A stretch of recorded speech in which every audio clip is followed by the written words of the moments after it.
Is it? Yeah, it's saying something. I can't. Okay. No, you can talk back. Okay. I can't hear you. I'm not sure. No, he was saying something. On the speaker. Or let me indicate who we can begin. Yeah, I think we'll have signal everyone. You're ready. Can you take off your masks so that we can have a proper conversation? See, this looks nice. Okay. So when She speaks. Okay, if you see me holding my phone, it's because I'm talking to my producer downstairs. They'll have to communicate with me, so it's not because I am ignoring it. I'm social, you know, or I'm social. Yeah, this is the I like being another social. antisocial. Okay.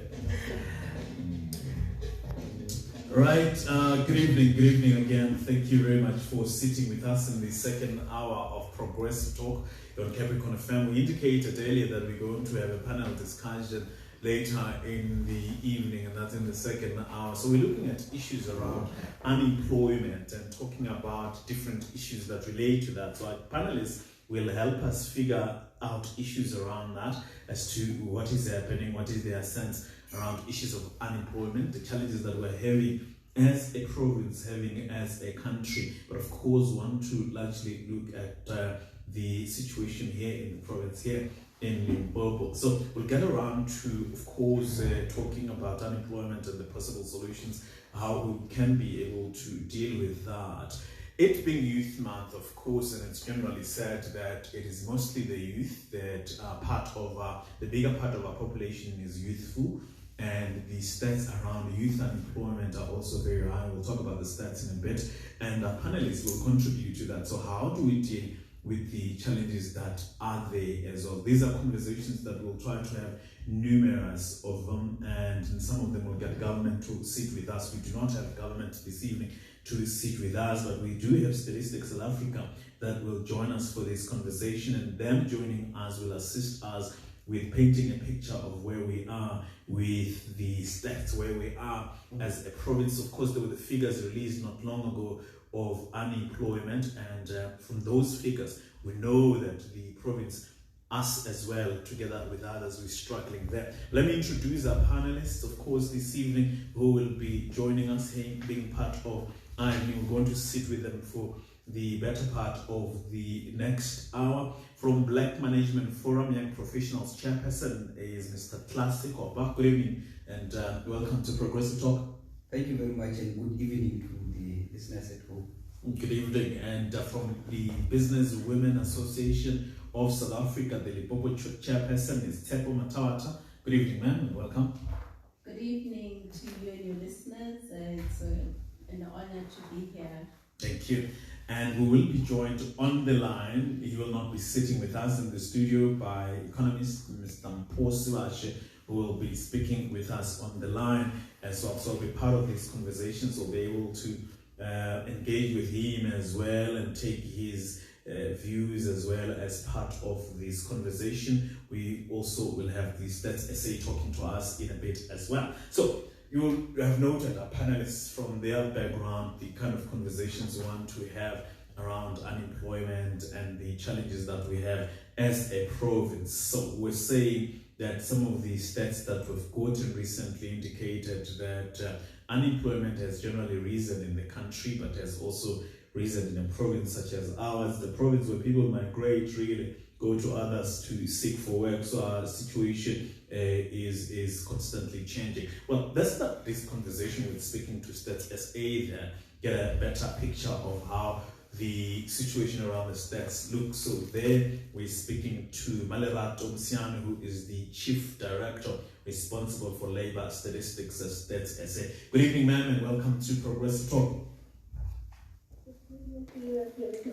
Good evening indeed. So we're having a conversation, we're looking at unemployment, and we thought it will help us to get a background of how is our situation as Limpopo, how are we doing in terms of these stats. At the very recent stats, what are they saying around unemployment in the province? If you look at the national level, we have about 7.2 million people who who are unemployed. And the unemployment rate at the national level is sitting at 32.6%.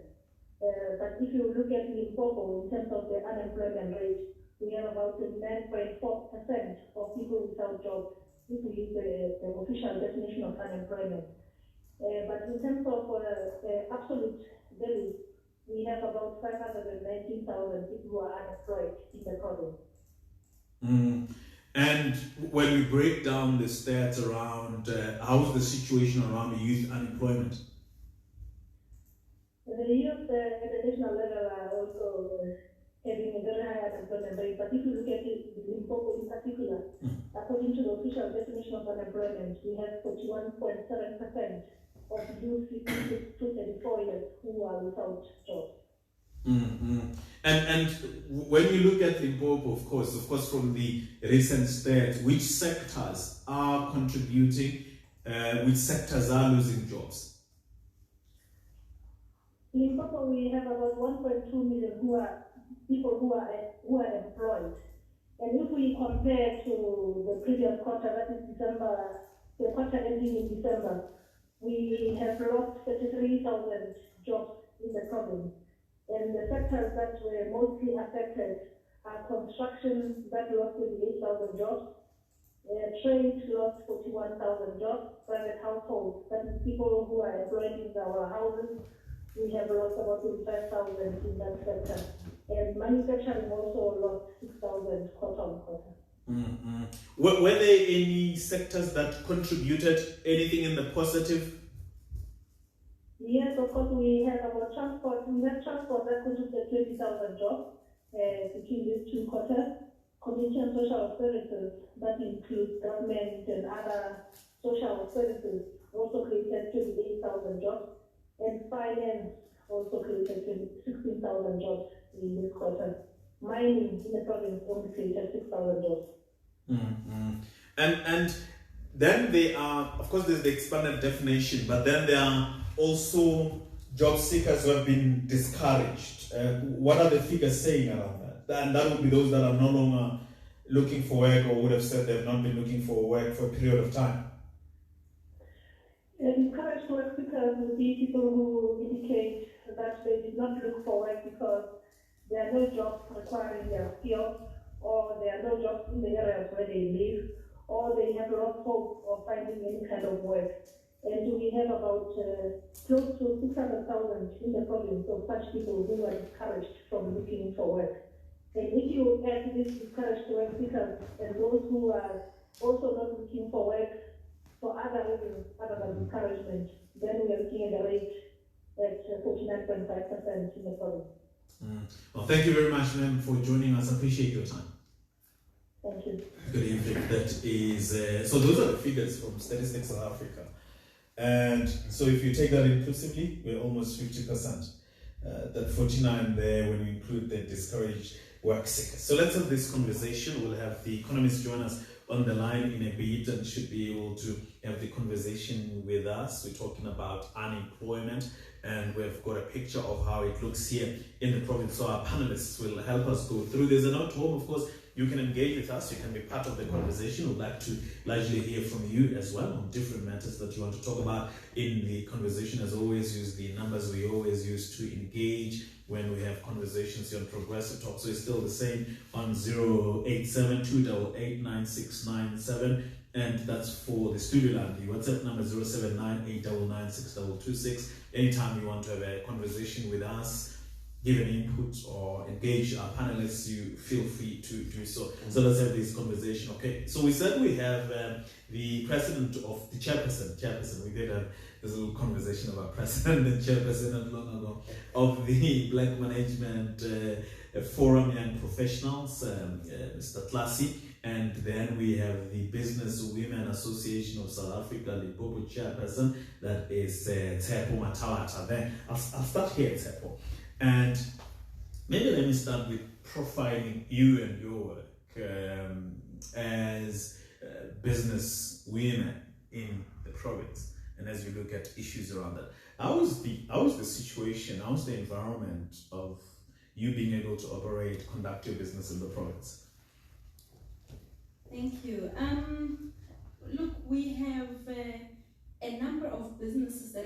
diversify in the last 12 months, and I must say they're doing exceedingly well, because they've had to tap into a level of creativity, I suppose, that they've never had to use before.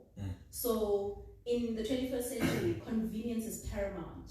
And we saw under level 5 lockdown, we were all tied, to our homes. You were limited in terms of where you could go. So that meant that, businesses in the convenience space peaked. Everything was being delivered to your home. Whether it's, from your groceries to, even your clothing and, those kind of things. So we've seen businesses in that space doing really, really, really well.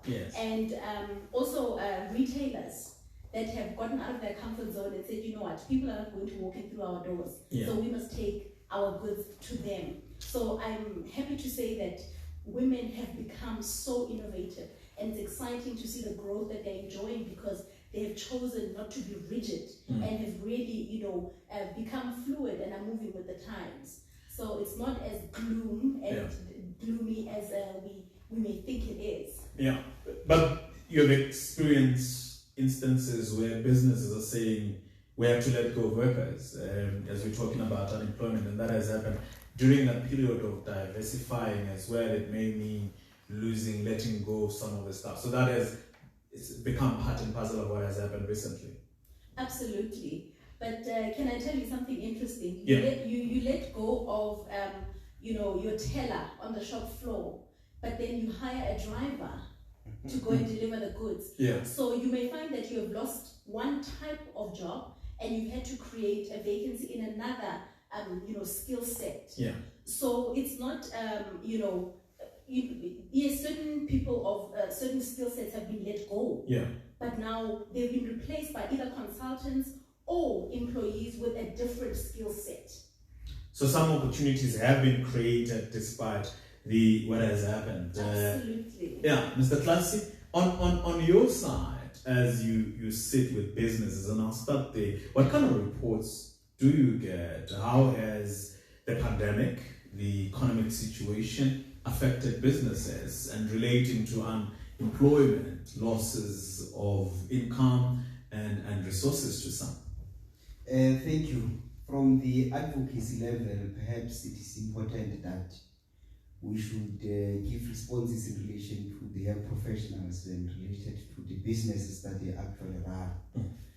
We have had certain reports from the individuals and the young people that we know who have actually closed their businesses and who have actually not managed to grow within the establishment of their ideas or their innovations within the spaces of professional field. And you will reiterate that the professional services or levels requires more number of economic activities in place. And while the economy is suffering as the manner how it was, and while most of the business companies that are run by young professionals actually related more into the government services or government provisions, and therefore the supply from that level managed not to grow and managed not to actually extend to that part to cover the professional services of young people and also the innovation part of young people. So there are many that had their ideas that would be flowing if in fact the pandemic did not boom them into the shell. And they were ready to actually hire even more other young people to assist them. But the young people mostly who related with the income of less than 3,500 per month, they are the mostly who were affected from the professional services and they were seated at home. I was still having the current conditions that others did not even manage to return to their places. You go across the cities, you go across the townships development, businesses have closed doors. And there are those that have said you can't just close doors when we're operating in town. We rather actually operate from home. And that operation from home needed more of their capacity and development because more number of young people were not prepared for such service to work from home. Because that was a new phenomenon. They had to teach themselves. They had to relate with all these things that were happening. While you teach yourself and relating to all these things that are happening in terms of how you can run your business, Now Eskom just come and shut down the energy. Now you start to be more frustrated as young people. How will you actually manage to go out of this service and business? And you can't even get proper market because mostly others, they will rely on walk-ins in their services. And while there are no walk-ins, then it kills all the services that they actually have. Contracts had to cease. Others did not even manage to comply with services that government says they should comply. I will mention issues of SARS, I will mention issues of CSDCs. They did not manage to comply merely because they did not understand these things of global visual engagements related to other sectors. You walk in, the doors are closed, they will tell you that it's only visual engagements, and young people are not prepared. So we had to actually soften their minds and link them. Link those who come to our offices with those who can be able to manage to help them. And of course, you find that helping them, it is not a free thing, social development. Yes. They are also running businesses. And young people of those kind did not even manage to actually relate to the payments of such or relate to the invoices. This really devastated a lot of businesses in young people. Okay, so there's one picture that we get, then we'll come back and we'll draw it from some of what we've said in our introductions. Progressive talk.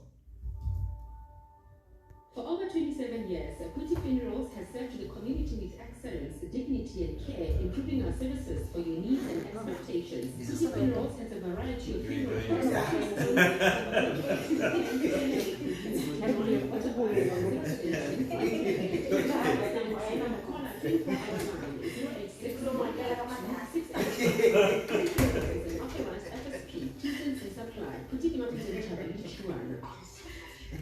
If you can even mention Mpho your life, you have quite an audience and they're actually engaging on Facebook.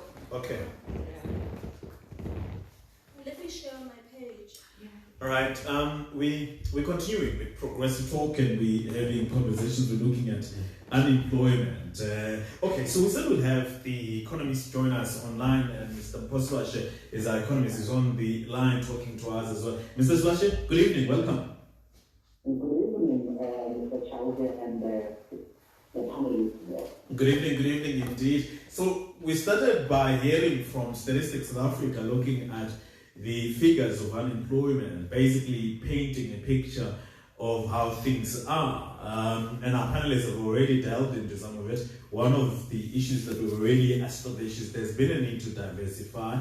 While one job was lost, perhaps you needed to find solutions there, but businesses were caught off guard with the changes that has come with COVID-19 and all of that. Taking all of that together and looking at the situation in the province, what would you say are the areas really that we need to look at as far as unemployment is concerned? Well, perhaps our point of departure should be on the basis that Limpopo, as our focal point this evening, has recorded the highest discouraged job seekers, of 1.5% to be precise. And this, in my view, I would attribute it to policy position, which I would say there's a bit of a mismatch with regard to economic activities that are happening in the province. Mr. Sebashe? Oh.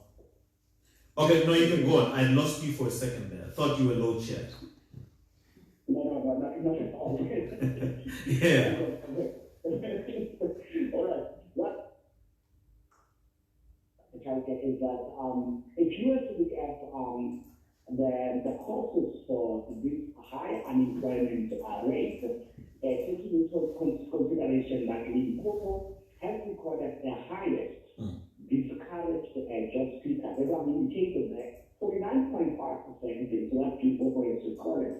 And this, in my view, it has to do with a policy position and mismatch from provincial, district, and local municipalities. When we look at IDP program, integrated development plan at local and district municipalities, they do not seem to be a synergy with economic activities that are happening in the province. For example, if you were to consider Mosiane, which is one of an agricultural hub in the province, and you look at the number of jobs that are exported, I would say, to other sector, to high unemployment rate, because our government and the private sector have not, or rather they do not seem to be taking the appetite to be, expanding agriculture from purely on what is currently seen as the providers of raw material to at least to take it to agro-processing center. I'll give you an example of Mpho, which is a super hub. Why are we not seeing investment from the midterm expenditure framework, which is led by partners, to invest, in building agro-processing centers around those areas? Good story. Why are we also not seeing such economic activity? Because in my view, provinces like Limpopo should not be experiencing this high unemployment rate with, when you were to look at agriculture prior to 1994, Limpopo was the food basket of South Africa and the rest of the world.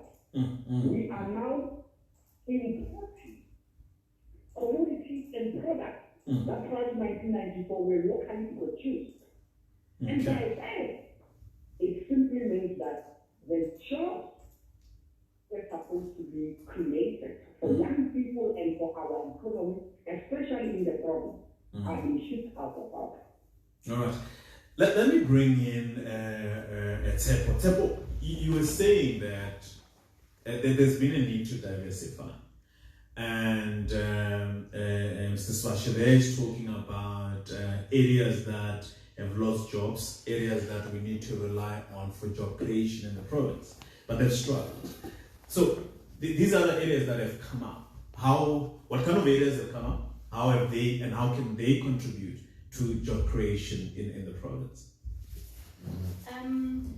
The areas that have come up on our radar are service-based businesses. Unfortunately, we don't have a lot of people in the sectors that Mr. Sebashe was talking about. And like everybody knows, we are the mining and agricultural capital of, South Africa. But our participation there is minimal. And I think the discussion we need to be having, Classi, as well, is what skills are we missing or lacking that are preventing us from plugging into those spaces and really adding value to ensure that we set up operations that are able to impact the unemployment levels that we're talking about. So honestly speaking, when we look at a city like Polokwane, what are the key economic drivers? The city is growing, but what's feeding it? Yes. And what we see is retail industry booming and taking over the whole city and surrounding areas, and it's infiltrating our villages. But we see very little industry, and this is a skills issue.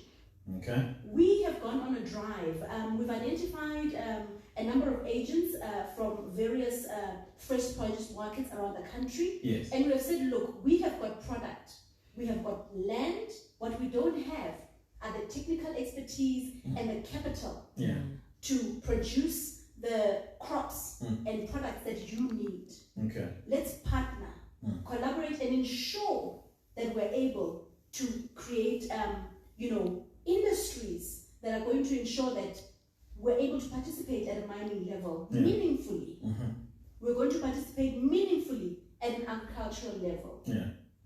So, with that said, our people lack skills right at the top of the list. So what are we doing to stimulate interest in these areas? Because at high level, we've been talking about agriculture, we've been talking about mining, but on the ground, what are we really doing? And unfortunately, we cannot look to government for solutions.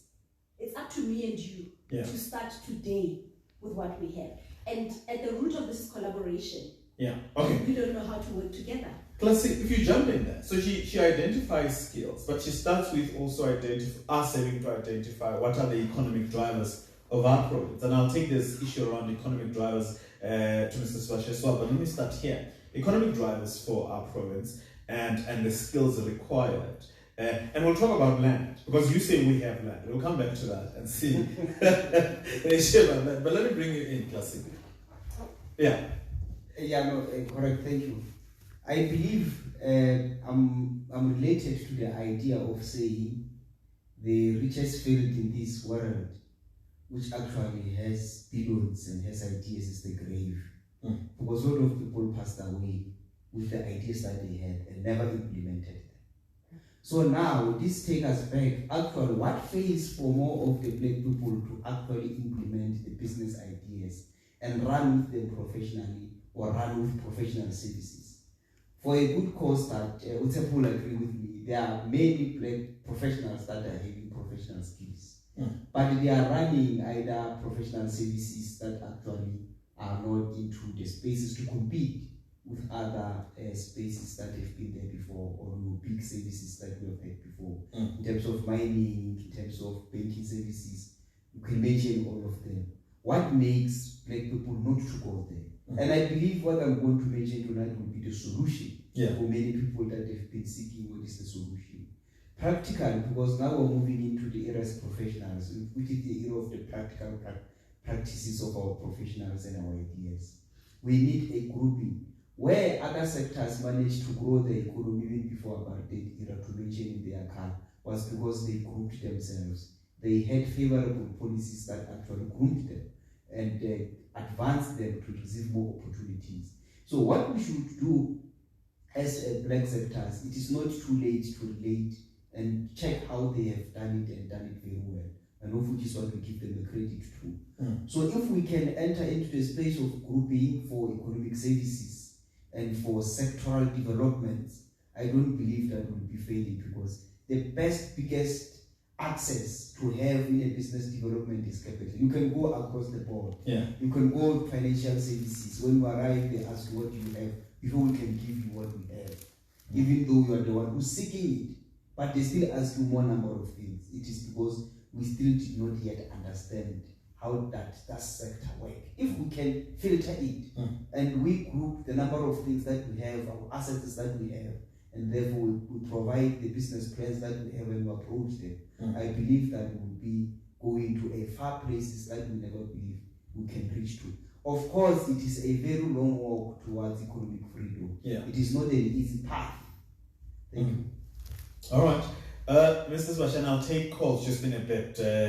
Mr. Sebashe, so Tshepo is talking about identifying economic drivers. You mentioned some of them, but some of them are those that have shed jobs. And the other issue is, how are the youth participating in some of them? There's been a drive to get the youth involved in agriculture, say for example here in the province, and you touched on the issue of land. Mr. Sebashe, on that point, what would you say? Well, it's correct that we need to create jobs that appeals to young people. If you look at agriculture as a subsector, as I've mentioned in my own statement, it's currently not appealing, because if you were to mention agriculture to the young people, they think, something that is dated. They are far from the idea that we can, transform this sector, we can expand it to an agro-processing center, to just not only focus on the plowing and look after the input. Products can be, produced, daily products, the crops that can be, farmed, prepared from, the tech house straight into retail shelves. But my worry, a government needs to play, its role from the president's point of view in Nghamula. Because if we look at the recent stats released by StatsSA, with regards to the gross domestic product, a share of GDP, if you have to look at finance, recorded about 20%. And finance is not, contributing, to the much needed jobs, if you were to consider township and rural economy as compared to mining, and which recorded about 9%, manufacturing, which is agriculture and mining are the hub, our main economic driver. Agriculture, the whole of South Africa recorded about 3% to the share of GDP. It goes to show that the government is concentrating its financial resources, on sectors that when we look at rural provinces like Limpopo, it's not, addressing, the price of unemployment. We must not forget that we have inherited a legacy of apartheid, of inequality, unemployment, and poverty on the basis of skewed distribution of wealth that still persists even 27 years post-democracy. Land, your panelists mentioned the issue of we have land. Yeah. I'd like to bring to the, to her attention the fact 20% of South African land, still lies, and the of Limpopo's land still lies in the hands of the private, which are registered as trust. Until we can be able to, to dismantle this, what I call main economic exclusion, which and as an investment capital rather than utilize it productively, we are not going to go anywhere towards addressing the current unemployment rate. What I also wanted to bring to their attention is recently I've just looked at how Ghana is changing this whole cocoa industry by making sure that they are no longer going to be just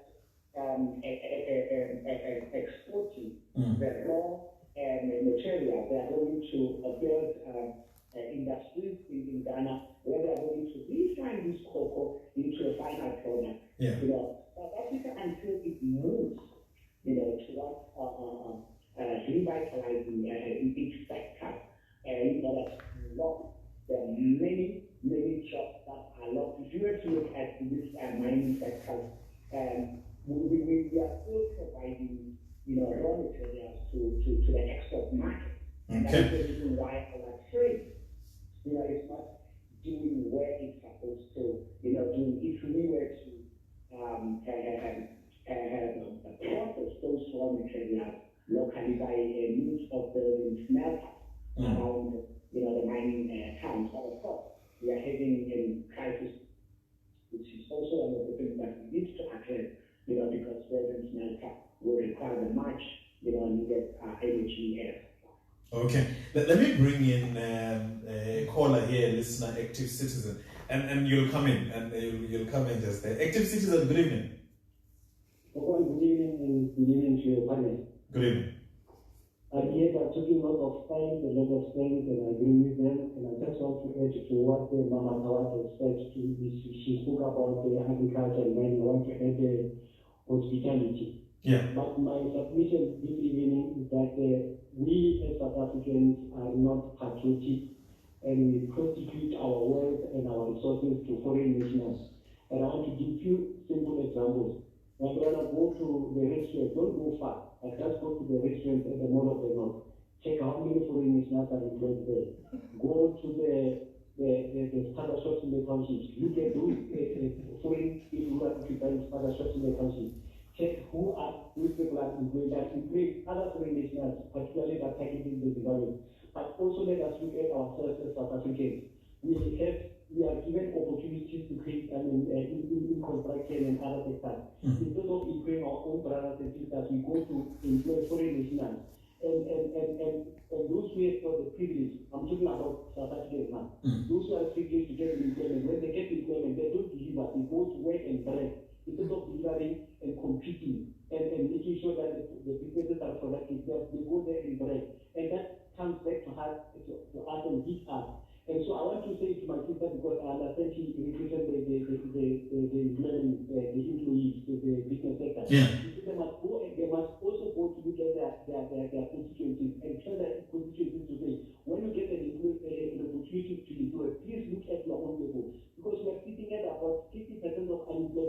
atmosphere, we can do something and reduce this number of unemployment. Look at the businesses that are owned by foreigners. I can give you 2 examples. As for a church and the industry, there's a first shop there, it's owned by foreign nationals. It employs 100% foreign nationals. Why can't we do that as South Africans and make sure that our businesses are employing 100% local people? All right. Now I get your point, active citizen. Get your point. Thank you very much, and we'll continue taking calls. Tshepo, you wanted to come in there. I think you wanted to comment on something. But as you do, the other point you wanted to make on land, maybe we should just jump in there as well. Comment on what you previously wanted to comment on. I saw you sit comfortably at some point. Okay, yeah. You know, there are certain narratives that we need to do away with. Yeah. You know, mining, we know it's not a 5-year, 2-year, you know, where you can even break even and start seeing profit. You know, when you and I start mining Classi, it's a legacy project. Our children will see the fruit of it. So let's scrape that. Let's talk about things that we can start today. As I'm sitting here, I'm getting messages from the market. There's a shortage of baby marrow, green and red chilies. Okay. There's a shortage. They can't find it anywhere. Now, the reason they're sending me this is because they know that I've got a small group of women in Limpopo, and I can share the message there, and hopefully one of them has got a product. So the problem with us is when we go into business, we don't attach ourselves to structures. And I want to draw from what Classi said. Belong to a community, share resources, share information. Because now I sit with the information, I don't know what to do with it because women are sitting at home, they're running businesses from a silo. So the problem with the business community is that we don't come together. Okay, let me come in there. Let me ask you on the land. Yeah, suppose I think I should give you an opportunity to actually expand on what you were saying on the land. The general assumption is we're still fighting for land, but if what we're saying in agriculture, you're able to get land that you can work on and produce. Is that what you're saying? Absolutely. I don't think there's a single person in Limpopo who, if they were dedicated, cannot secure a piece of land that they can work on. The problem is our ego gets in our way. You want to hold a title deed, you want to own. You want it to be known that it's yours. If you don't own it, you can't work it. Why can we not collaborate? If Classi has the land and I have a tractor, and so has the seedlings or a nursery, why can we not work on Classi's land and have a professional, a lawyer, one of our own, who drafts an agreement that will spell out the terms? So, Classi, what you're saying goes back to being organized, belonging to a unit where you're helping each other. Suppose the call that we got there, to a certain degree, touches on that you're saying people work in silos and things like that. So there's a need to unite and work together for progress to happen. In fact, if we cannot actually do that, because I've said tonight I'm providing solutions, because we have had a lot of problems before. Quickly, I want to reflect again to the Economist that we've just had. We have been blaming government for too long, and blaming government for entrepreneurship development sometimes it is awkward. Because the position of government, it is not actually to do or establish businesses, but is to create an enabling environment for businesses to flourish in, and citizens can jump in. So if we cannot actually engage and relate services of who knows who, can we sit together and check who can do what and play that game will end up failing. Because it is high time that professionals, and I'm mentioning this part of professionals because they have a major role to play in development of the economy.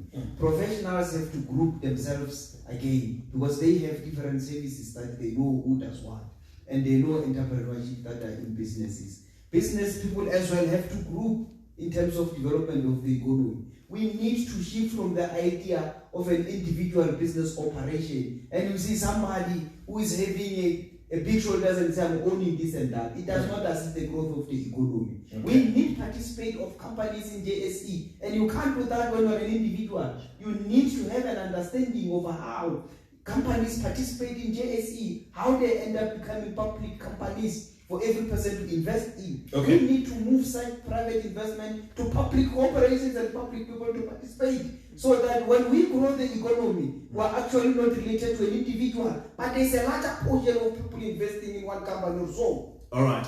Of course, you can follow our conversation on our social media pages on Twitter, on Instagram, and on Facebook. We're having this conversation there. I'm just going to take a call, but I'm going to quickly, just a minute now, bring in the Economist. Mr. Sebashe, so the overriding opinion within our panelists here seems to be that we should no longer be relying on government. We should, as the community, as businesses, try to find solutions and then create work which will answer the question around unemployment. What is your take on that? The fact of the matter is that South Africa is a developing economy. And if you look at how the apartheid system built the economy, they built the economy using the South African Reserve Bank as the funder for Treasury to ensure that necessary funding is available to the department. I would like to focus on agriculture. Tshepo mentioned that there was a shortage of baby mothers. It's a scientific fact that in Mpho,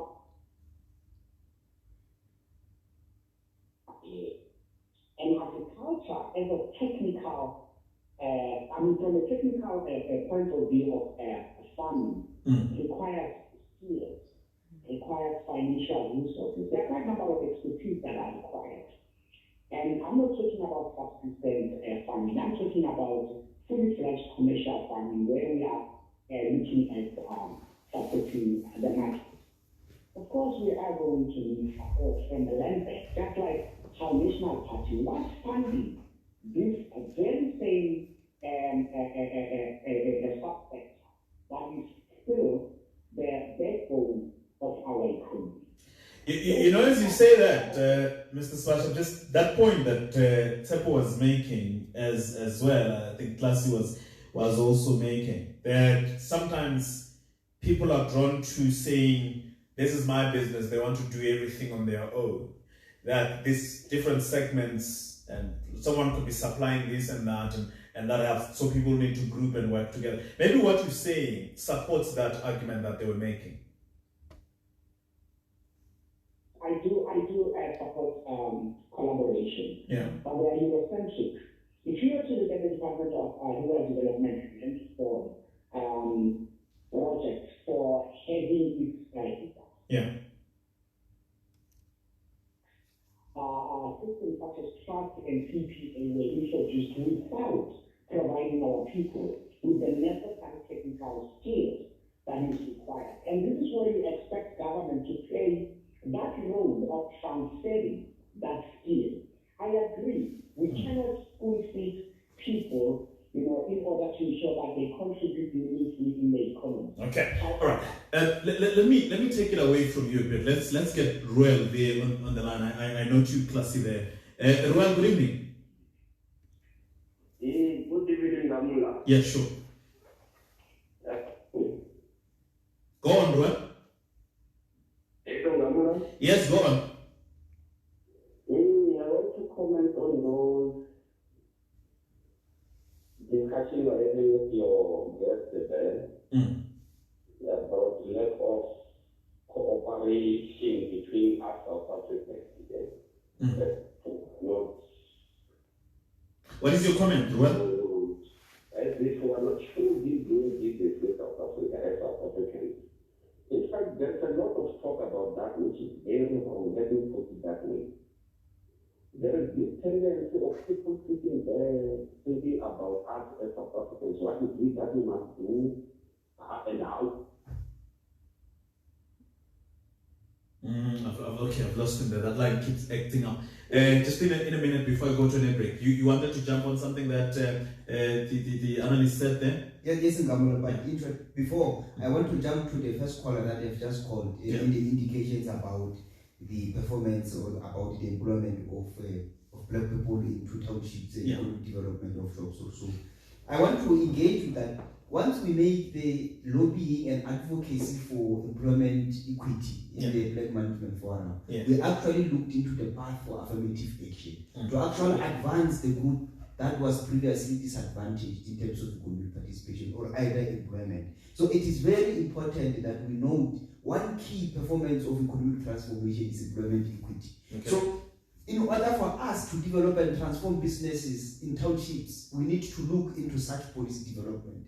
Because there is no policy on employment equity which says that it cannot be performed. Even if you go and take it through a court of law, employment equity, it is the policy of the country. Affirmative action, it is noted as the policies of the country. There is nothing wrong to advance the unfair treatment that our people were treated for. So it calls now that we need to be more active. When we see things happening now, I'm taking it to every person that will understand policy development. When you see these things happening now, we are not far ourselves to be engaged, for example. Come and assist us with our policy development. Let us take this business, this one here, because it's employed all foreigners. Assist us to take it to what? We will litigate. We will take that process to what, so that we stop these things of people saying that we're not being employed through the businesses. And what our people should do at communities, once they are given that opportunity to work in those businesses, they must stop stealing from those companies, because these are the ones that are disadvantaging foreigners to employ them. Because they are performing crimes. Let me take a little break and we continue talking. Progressive talk. Get ready to bring home a whole lot more with creativity and enable environment, the development of rural areas, and the process to be able to utilize instant processes for free. When you look at I want funding, for example, if I have a takeoff from, I'm going to use push management as an example, I think that is discussed. They want an OTP. Yeah. All right, Progressive Talk, and we continue talking here on Progressive Talk with our panelists. Okay, so we've got Anonymous on the line. Anonymous, good evening. Good evening. How are you? Good, yourself? Look, this issue of foreign staff is becoming a matter of concern. Yeah. Every day we complain about it. All national, the radio stations, all television. That is around very, very unhealthy. But there was one solution, which is patriotism. And manifestation of patriotism would be when we start beginning to boycott their shops and boycott even buying in a place where they employ 100% foreign staff. Why did we go by these distributors? And why not support that areas where they employ themselves? Because they come here, establish a strength within a society. You can't have a national intention within a nation. In one country. If they come here and do themselves among themselves, there's one solution that will begin to boycott all their establishments. Okay, no, I had you there, at your point, Anonymous, thank you very much. Okay, and if, let's be, and I want to go with Classi here, because today he says it's solution oriented. So let's go solutions. Let me start with you, Tshepo. What we have established and what you guys are saying is it doesn't have to rely on government. Is that businesses and communities and members must do something for themselves. But what are if we were to be solution orientated, how do we deal with unemployment? The obvious thing is we create employment. How do we do that? Where do we need to look to be able to create? You talk about skilling. Who's supposed to skill the people? There are a number of ways for me to gain skills, Nghamula. Yeah. Conversations. What kind of conversations are we having when we're sitting with our elders at home? In my family, we've got a history of farming. My paternal family were cattle farmers. My maternal family were crop farmers. When I sit with my uncle, I learn about the beans that they were growing. I learn about 5-10 different things, and we go out into the field and he shows me these things. That is a skill that I'm acquiring. Yeah. It's not a qualification that is printed on a paper that I'm going to mount on a wall. Yeah. But he's talking from experience. So changing the conversations that we're having. when we come into contact with one another. That's the first thing. Yeah. You know, when we meet as a people, Classi, what do you do? You know, what is it that you do? I don't want your title where you work, but what do you do? So I can establish whether you can add value in the space where I am, or whether I can add value in the space where you are. Yes. So conversations. Let's change the conversations that we're having. When I meet with you, yes, fine, let me get to know your name, but tell me about what you do on a daily basis. And I think that's where it starts. Yeah. So, secondly, it's our institutions of higher learning. Let's become friends with those institutions. They are sitting with countless amounts of research that has been conducted, that is sitting and piling up and collecting dust. And that's the information that you and I need in our businesses on a day-to-day basis. Make a friend who is a lecturer at the university, in a faculty that that relates to the space that you work in. Let them share information that they have. Let me tell you, in this era, there's no time to be sitting for 3 years and squatting for a degree. You know, have a 2-3 hour conversation weekly with your academic friend who works at the university. Classi? Thank you, Nghamula. A quick one, but I want to actually emphasize the issue of innovation and creativity, which is not a government phenomenon. To me, innovation comes from an individual person. It's an individual phenomenon. And if, as a young person, I come across one says I'm not innovative enough, that person is actually contributing towards the downfall of the economy. Most of young people are innovative in different ways. It is just that the only thing that they lack is the development of that innovation. Then this tells me to that power of association, the point that I wanted to make. We need the power of association. A person has to associate with the people that will run with that idea that they are living. If you are a smoker, for example, then your friend will be a smoker too, so that you can run smoking industry. So we need to run from the ideas of saying, I need to be a consumer for the rest of my life, of which we are practicing, but it is in the idea, we can't see it. We can't continue to drink water all the time that we buy in it. Can't we produce water? Can't we see water across the nations? Can't we see everywhere where we can develop something small and then we can start to run with it? Can you start to associate with people who have the knowledge and you ask them, how did you perform these things? I'm driving to the point that many young people who are believing to become the socialists or who are having a socialist idea, I want to refrain to them to be a capitalist ideologist. We need to move from the idea of socializing all the time, caravanning all the time, bringing things that are not even happening, and start to plan how to make money. That must be a compensation continuously when we sit every day in Nghamula. Okay. When I see you on the road, you must ask me, Chief, hey, how can we make money without even bothering government? Then our compensation begins there. Where did you make these shoes? Can't we make these shoes? Our compensation begins there. What do we eat every day? Can't we take tea biscuit every day? Who's making them? Where can we get these services? We begin from the small cheap things as we have learned. You know what I like about the older generation that even performed before the economy that we even realized was because they never suffered and they never knew what they are doing is economy. They started to exchange trade with what they have. You exchange your head with a shoe. You exchange your bread with a butter. That is the performance of the economy where it began. So we need fundamental grounds of economic development. Let me take it away from you. We just left you 2 minutes. Running out of time is a problem I generally have. So, running out of it.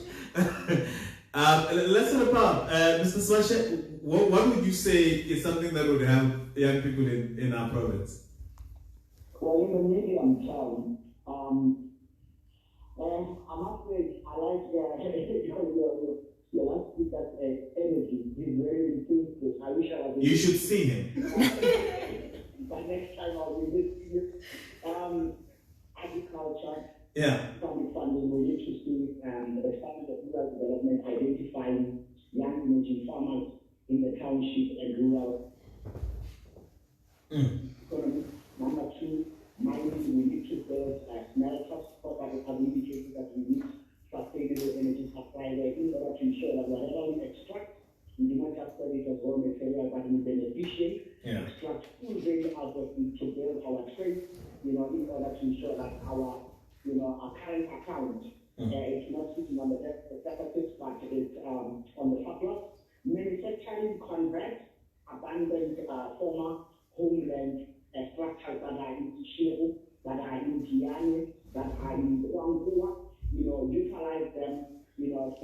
skill hub where we can be able to, transfer skills to young people. We know that 74.7% of our young people in South Africa are unemployed, and South Africa is made out of a majority of the population of young people. Lastly, Nghamula, the Minister of Small Business and Development has announced a track, what we call Township Rural Entrepreneurship Process. Yes. I would wish that program goes down to the intended beneficiary. What I've looked so far, I see private capital being the one that is benefiting. Okay. Which is small enterprise finance agency being the one that is dispersing those grants and those loans. All right, Mr. Sebashe. And create jobs. Obviously, this a conversation, it feels like we just scratched the surface of the conversation, like we just did an intro.